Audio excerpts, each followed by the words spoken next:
Pat, I think you were going to introduce Fran Ludwig. Yes, yes. To add to the conversation, I'm really struck by the overlapping of ideas and approaches, and it's very exciting. I love those closest to the pain should lead on the work, and I think that's what has happened with the TPNW.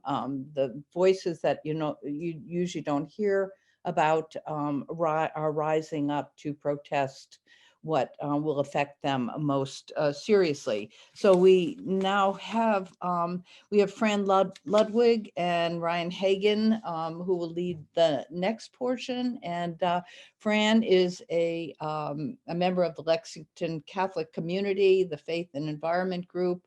She heads the Boston Catholic Climate Movement, which is part of the global Catholic climate movement, but that's now called the Laudato Si movement. And their effort is to bring Pope Francis's encyclical Laudato Si to the Catholic community in Boston. She's indefatigable in her work. I think of her as a teacher, an organizer whose faith and science background help her respond to the severity of the crisis, the climate crisis. And she also serves on the executive board of Massachusetts Interfaith Power and Light, and is on the committee to plan the justice convocations for the archdiocese. So she's everywhere. She writes a newsletter, and we count on her to lead us in Boston in many ways. The second person is Ryan Hagan. He's a graduate of Villanova University. His impetus for his commitment to creative climate activism began there as an economics major and a sustainability minor.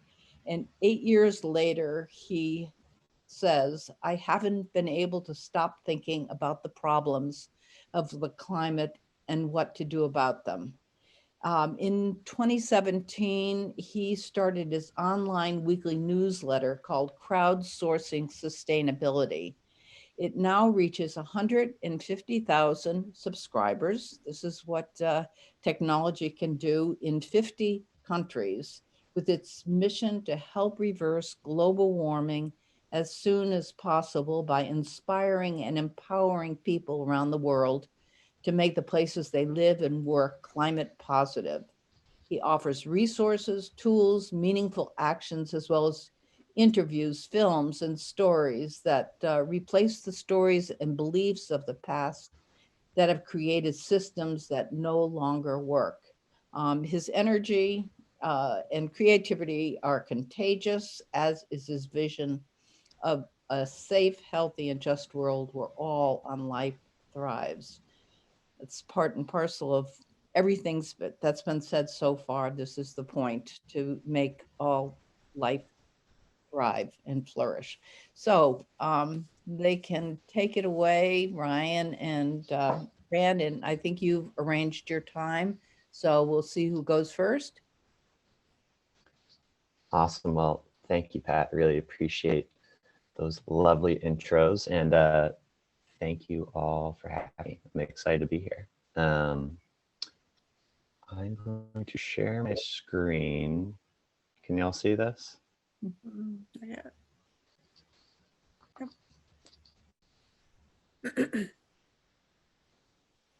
All right, can you see just this agenda slide?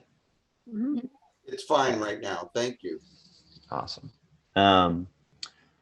So yes, thank you for having me. My name is Ryan Hagan. Today I'm just going to walk through, share my climate journey with you. I think stories are very powerful, and I love hearing everyone else's. We're going to go over the climate crisis and why it matters, talk a little bit about a theory of change for this massive issue. I'm going to share some ideas for meaningful climate action for everyone to ponder, and then hopefully we have time for Q&A after Fran presents. So here's my story. The main thing to know about me is that I'm a huge sustainability nerd. I've been obsessed with addressing climate change for 9 years now, because I see it as the best way to help save and improve as many lives as possible. That's how I see it, at least. And I first heard about the climate crisis back in college and was kind of shocked because nobody was really talking about it or doing anything about it, even though it sounded like this massive problem. So I started learning everything I could.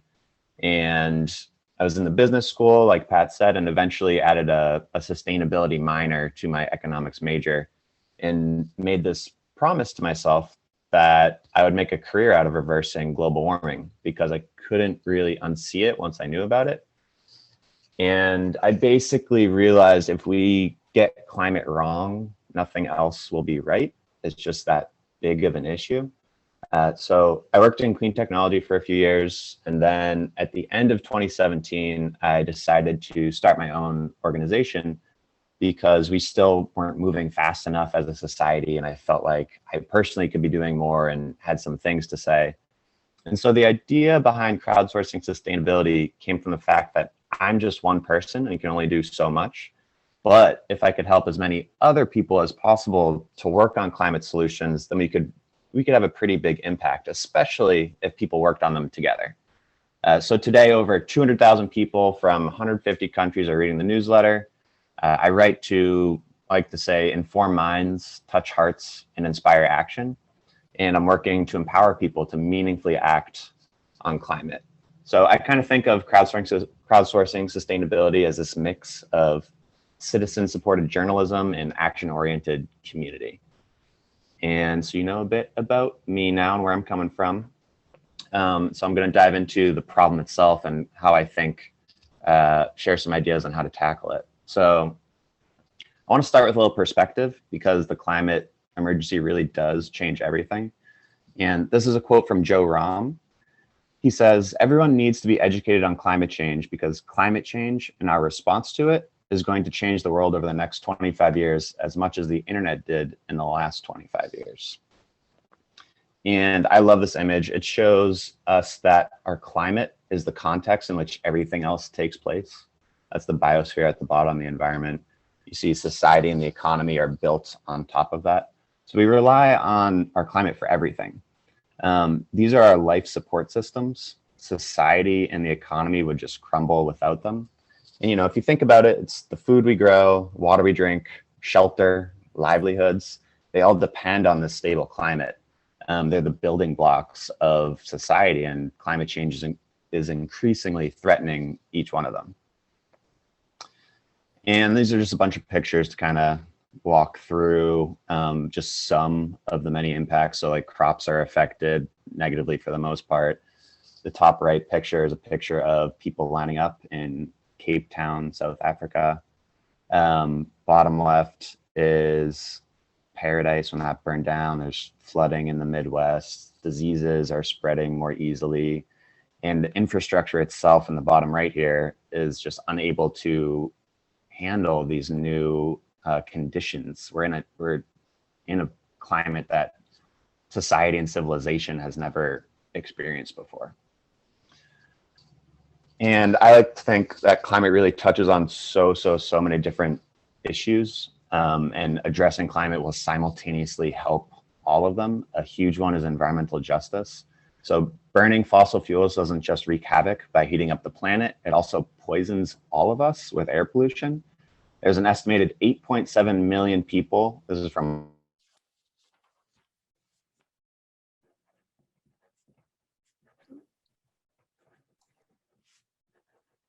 Ryan, if you can hear us, we lost your audio. BIPOC and lower income communities and countries disproportionately face the worst conditions for air pollution. And Black people are 75% more likely to live near oil and gas facilities in the US. And this is similar with the effects of climate change as well. It's BIPOC communities, lower income communities and countries who are impacted first and worst. And they've also done the least to create the problem. And then 92% of the world's population, people, they breathe air that is beyond what the WHO says are safe limits. Just to put this in a little more perspective, This air pollution is a factor for some of these super common diseases that we all know and fear: lung cancer, stroke, heart disease, lung disease, many more. And this is one of the things that worries me the most. More and more people are being forced to leave their homes because the planet is becoming less habitable. And this increasingly extreme weather simultaneously increases the chances of violent conflict. So in 2020, there were 30 million people who were displaced by disasters and a little under 10 million people who were displaced by conflict. The UN has estimated that up to 1 billion people could be displaced by 2050. That's like North America and South America's populations combined. And the most cited number is 200 million. So like I said at the beginning, in my mind, reversing global warming is all about saving and improving as many lives as possible. This is obviously very connected with peace and justice. It's kind of the bottom line in some ways. So the UN rights chief has said the world has never seen a threat to human rights of this scope. She also cited an estimate that 40% of civil wars over the past 60 years have been linked to environmental degradation. So what do we need to do? The IPCC says we need a rapid and far-reaching transition in all aspects of society that are unprecedented in terms of scale in order to limit warming to 1.5 degrees. And for some more perspective, Saul Griffith, he says at this point to hit any reasonable climate target, you need 100% adoption of emission-free cars, power plants, heating systems at everyone's next purchase. And this is because the committed emissions of our existing infrastructure alone will take us over 1.5 and close to 3, or close to 2. So we're on track for about 3 degrees. We need to minimize this and keep it to 1.5 if we can, or as close as possible. And this is to minimize suffering, maximize well-being, and a big part of this requires eliminating greenhouse gas emissions as soon as possible in every sector. Luckily, we already have the solutions to do this, and they're economical. Project Drawdown is the world's leading resource for climate solutions. Their research shows the top 80 solutions would save us $73 trillion over the next 30 years. So we already have the solution to do this. They're economical. What we're missing is the power to implement them. As Bill McKibben says, this isn't a debate, it's a war against powerful vested interests. It's not like a scientific or technological problem anymore. So what we're missing is the power to implement these solutions. So how do we build that power to influence policy and investment decisions? It's really all about getting more people working together on this and moving forward one step at a time. Margaret Mead said it really well. She said, never doubt that a small group of thoughtful, committed citizens can change the world. Indeed, it's the only thing that ever has. And just know that this idea is backed up by Harvard research, saying that it only takes 3.5% of a population to force massive change. So whether it's at the national, city, community, institutional, or corporate level, we aren't implementing climate solutions fast enough. The policy and investment decisions being made today are incompatible with what is scientifically necessary to protect life on Earth. And we don't have enough power yet to influence these decisions and change direction at the speed that science demands. But it's just a small number of people stepping up that can really start to get us there. This is a quote from Paul Hawken. He said, the single most important thing to do about reversing global warming is to recognize that there is no one single thing, that addressing global warming is a way of seeing the world, a way of being in the world, a pathway to understanding that human systems created the problem, and thus the cure is within the whole of the system. The most impactful act an individual can do will depend on that person's life, knowledge, community, influence, relationships, courage. It will be different for everyone. Together, we act and make a difference. It's not about what I can do, it is about what we can do. And he goes on to say, carbon is an atom and molecule that holds hands and collaborates. That is what global warming is telling us to do. All right, I'm just gonna fly through these last few slides because I think I'm over, but I think it's helpful to think of climate action on these different levels: individual level, spreading it among family and friends, action at the community and institutional level, and then the fourth one is systemic change in the economy and policy. That's more national stuff. And this is from Will Grant I think it'd be amazing if all of us focus more on that third level, action in the places where you live and where you work or the church you belong to. And I'd encourage everyone to focus on this, probably because it's the most powerful one. And, you know, if everyone lives in the same area, maybe link up with local green groups, get your local government to start making policy and investment decisions that are aligned with the 1.5-degree world and rooted in justice. I'm just going to skip over this, but if anyone wants it, I'm sure we can send this around. It's a list of top 12 climate actions that I think are effective and good food for thought. And then I'll just end with Varshini Prakash here, who is the co-founder of the Sunrise Movement, which I love. She says, everyone doing their part is the only way we're going to get out of this mess. And so, you know, we all have unique skills, ideas, networks, experiences, resources, and places where we live and have influence. And we all need to plug into this in different ways, in whatever ways make the most sense for each of us. So find that combination of what you care about, what you're good at, what is needed, and where you have leverage. And just, you know, this is scary stuff. So start taking or keep taking steps to make the places you live and work get to zero emissions as quickly and equitably as possible. Make sure you do it with other people and make sure to take care of yourself along the way. This is a marathon, not a sprint, and you are needed and you're worth it. So take care of yourself on this journey if you're taking steps down the path. And I will stop talking now because I'm over and hand it over to Fran, who has a lovely presentation. Ryan, could I ask you, is this link that you have for Google Docs, is this public? No, but I can share it with y'all for sure. If you could, yeah, if you could just put it in the chat, the link, maybe that would be helpful. And as a reminder, Fran Ludwig had mentioned earlier, if anyone wants to save the chat of everything thus far, and you might want to do it after Fran is through presenting, you in the chat box in the upper right of that lower part of the chat box, there are 3 dots. Click the 3 dots and there's a button there that says Save Chat. And Fran had mentioned that earlier. But that'll save you all the comments, all the links from everything all day. Thank you. So I think that's a great lead in. Thanks, Ryan, for your presentation and for all the other presentations that have been so inspirational. What I'd like to do is to invite all of us to participate, as Ryan says. We really need to do this together, but to participate as members of a faith community, whether it's a parish or an organization. And let's start by just looking at a God's eye view of the earth.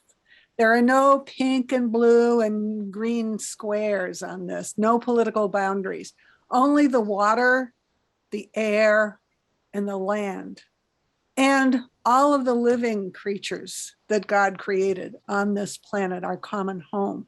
That's all we have. And that's all that we need to survive. But we have not treated our common home well. And yes, I have to use this. And the Pope, of course, has responded to these issues, these huge issues, by issuing a letter to the whole world called Laudato Si. I think all of you are familiar with this.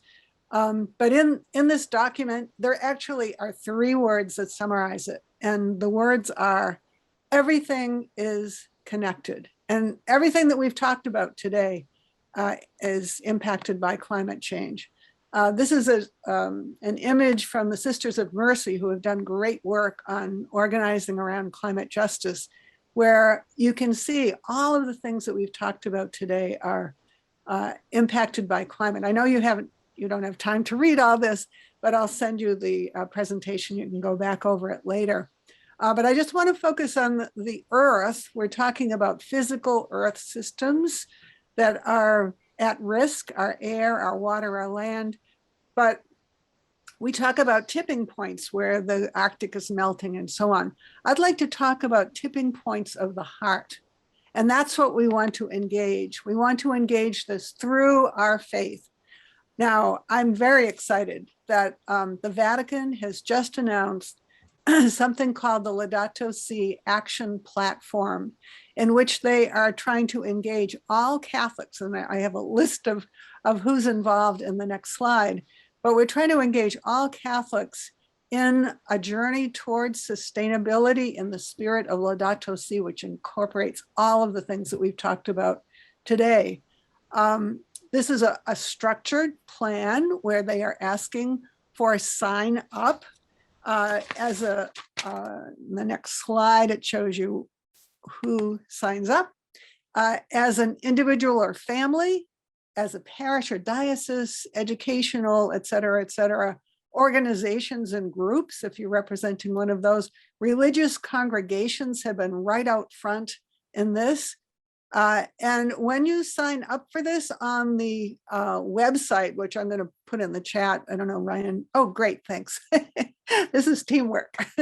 So Ryan, Yeah, just Fran, put you're going to the- have to share that afterwards. The link doesn't work right now. I assume it's Oh, because really? it's Oh, not. gosh. You got to Oh, I make it know, public. because, yeah, Ryan, if you do a space between org and HTTPS, yeah, it's just the space that I'll didn't work. fix it up. Yeah. My bad. Okay, so, but at any rate, at that website, you can actually sign up to become, a supporter of this program, and you get your own, sign-in form. Your first step is to identify how you're doing in all of these 7 goals, and you'll recognize some of the topics that we've talked about today. I'm not going to spend a lot of time looking at that because we'll look at each of them and some examples of what you can do either individually, families, parish, diocese, etc. So the first is one that we've been talking about. Ryan described this very well. The Pope recognizes that the dependence on fossil fuel is a key problem in terms of climate change. And he says we need to replace fossil fuels without delay. We know that doing this is really a moral obligation on our part. And we're talking about looking historically at our contribution, ours being the United States, to the carbon emissions, the climate warming emissions in the atmosphere. Since the Industrial Revolution started, we have been the largest contributor. And so we have the greatest responsibility to respond. And we know that it has been a problem. Now, good news, things are starting to happen. Here's our own archdiocesan headquarters in Braintree, which has installed solar panels in their parking lot. And that's really good. We're trying to get them to advocate for solar in parishes as well, and schools. And that's sort of an ongoing process. The Boston Catholic Climate Movement has been working with the Archdiocese on some of these issues. One thing that we can all do, in Ryan's pie chart about drawdown, surprisingly, agriculture is a huge contributor to climate changing emissions. And one of the problems is the intensity of land use and energy and cutting down forests to graze animals so that we can eat animals. And in particular, beef is a big problem. So moving your diet so that you're eating less meat, less beef especially, is a very important thing. And in the future, it may be a required thing, but we can start now, and that's something that you can do even tonight. Think about what you're eating. Also, think about what you're throwing away. Unbelievably, 40% of our food is wasted. And this includes how,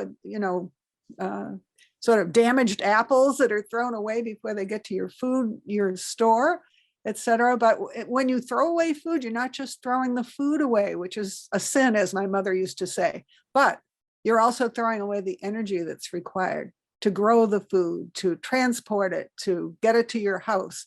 It's a huge problem. And there are some organizations that are addressing this. I recommend highly the Ignatian Solidarity Network. We know that it's not just air pollution and climate changing gases, but it's also our loss of biodiversity.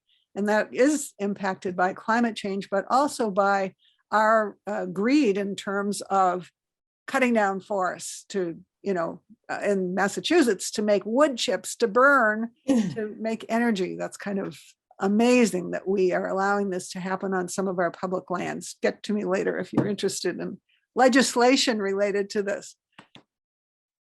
Cry of the poor, we've been talking about this, that 90% of those suffering the most from climate change have contributed the least to the problem. Again, a real moral issue.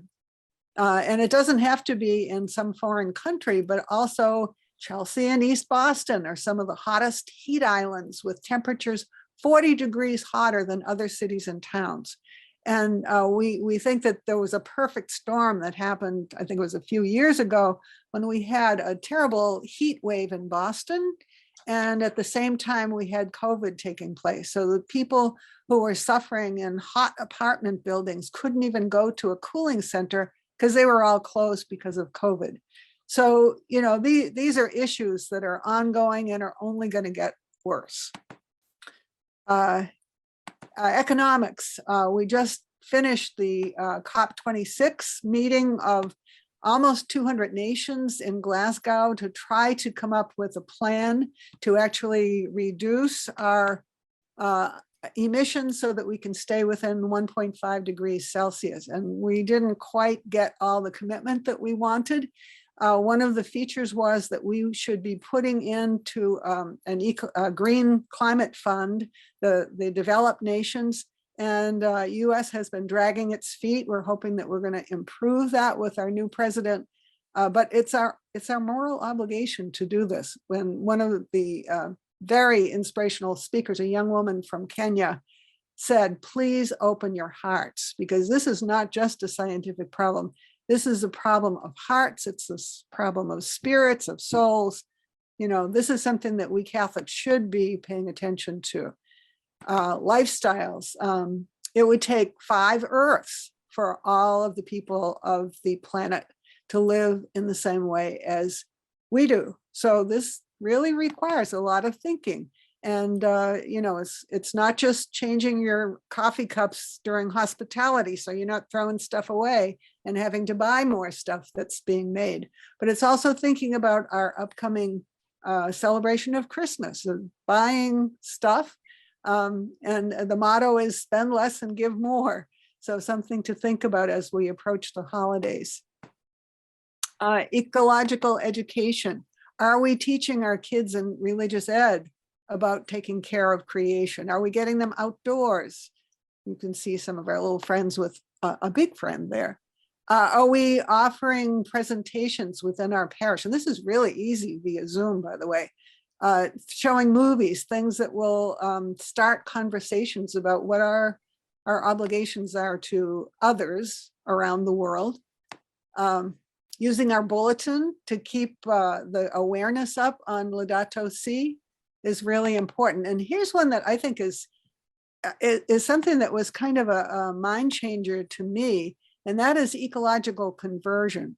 We're so used to thinking that we as humans are at the top of the pile, and we have to, we're the boss, and that's sort of a misinterpretation of scripture. We are billed as the caretakers of creation, and I would say it's even more than that. We're not just the caretakers of creation. Creation is taking care of us in the sense that we depend on air, water, land, etc. Moving from me to we is a big, big goal, and sort of thinking of all of the implications, including who we are. Not sure that's grammatical, but if you look at the eco version, we're talking about ourselves as part of nature, as part of creation, not apart from it. So to do that here, and just give some examples in my parish, we're trying to incorporate nature into our spiritual practices. So here's some nature walks that we did. We call them prayer walks. And we knew we were on the right track when a praying mantis joined us on one of our walks. That's the central picture. We also recognize our connection with animals. Anybody who has had a dog or a cat knows that that animal has a spirit that is special and reacts to our spirit as well. Here's our green mass. This is at Sacred Heart in Lexington. We engaged our first grade kids to come in with our earth ball, and we asked them to bring their stuffed animals to represent all of creation. I'm not sure who this little brown guy is, but at any rate, representing all of creation. And here's the earth ball at the bottom, in the middle here, at the foot of the altar. So we had homilies, we had prayers of the faithful, we had music. People remarked that this was a very, impactful mass. And when you can't match the readings for the mass, you can go outside and have a service outside the church. You all do blessings at your table, I think. But why not extend the blessing to being grateful for the things of the earth, the air, water, land that produced your food, and also all the people who produced your food and got it to you. So just being mindful of that bigger picture is really important.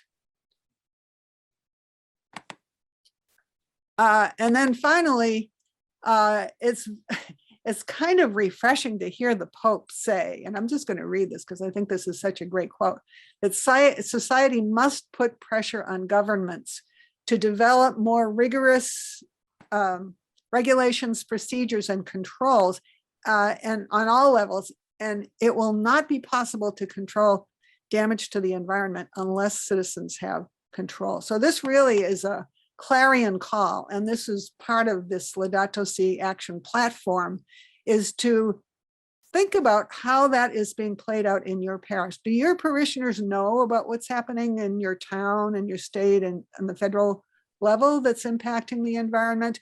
We know that when people get together and push, things can happen. And that happened in Massachusetts. We have our next generation roadmap bill, a big win for the environment, for environmental justice. Our youth were right in the front at doing this and sort of shaming some of our politicians that they haven't been doing enough. And here are some helps.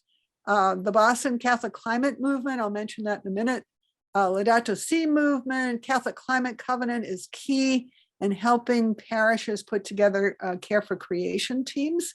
And then here's a special website just for the US for people or organizations that want to engage in the Laudato Si action platform, godsplanet.us.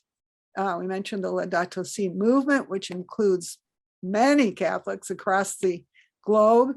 Here's something before COVID that we had a Greening Your Parish event sponsored by the Boston Catholic Climate Movement, and then a statement from all 4 of our Catholic bishops in Massachusetts about integrating Catholic social teaching on the environment in their liturgy, religious ed, advocating, et cetera, et cetera. Supposedly they're on board. We want to see that actually plays out in action. Pat mentioned a bi-weekly newsletter that I put out from the Boston Catholic Climate Movement that always includes opportunities for action.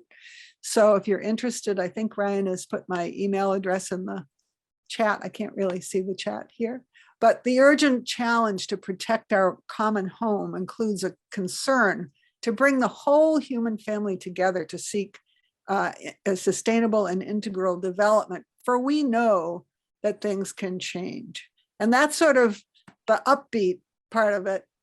We know that working together, we really can get action. I'm so happy to see so many people online today, because you are the people that are making the difference to my little grandson, who you see here, and all the children of the world whose future really is in our hands.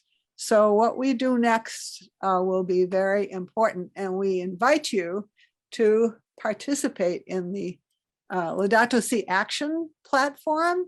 And here's a little guy that says, what if it's a big hoax and we create a better world for nothing?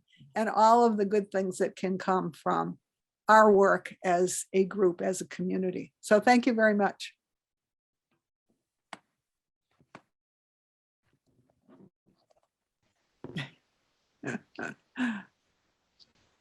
Fran, that's my favorite climate cartoon. Mine too.